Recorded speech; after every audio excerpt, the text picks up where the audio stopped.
বলেন তো, এই বেহেশত বা দোজখের মালিক কে? আল্লাহ পরওয়ারদিগার।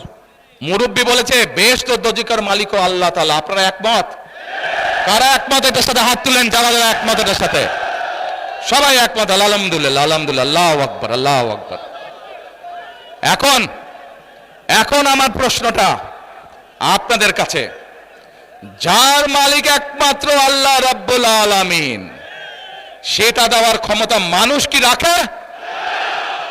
তাহলে যে মানুষ গিয়ে বলে বেহেশতের মালিক আল্লাহ তাআলা, দোজখের মালিক আল্লাহ তাআলা, কে কোথায় যাবে সেটা সিদ্ধান্ত একমাত্র আল্লাহ তাআলা নেবে। তাহলে যারা গিয়ে বলে যে তাদেরকে ভোট দিলে বেহেশতে যাবে, এটা কি হতে পারে?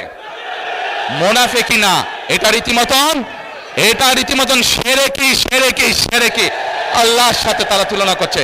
কাজেই 71 সালে তারা তো মানুষ হত্যা করেইছে, এখন তারা আবার বহু মানুষকে বিভ্রান্ত করে তারা শিরকির অংশীদার করছে। কত বড় মুনাফিক, কত বড়! তাহলে চিন্তা করেন, যারা এই ভোটের আগে আপনাদের ধর্মে, আমাদের বাংলাদেশের মানুষের ধর্মীয় অনুভূতিতে আঘাত করে মানুষকে ঠকাচ্ছে, এরা যদি কোনোভাবে, আল্লাহ মাফ করুক আল্লাহ না করুক, কোনোভাবে যদি ক্ষমতায় যেতে পারে, এরা কিভাবে মানুষকে ঠকাবে চিন্তা করেন।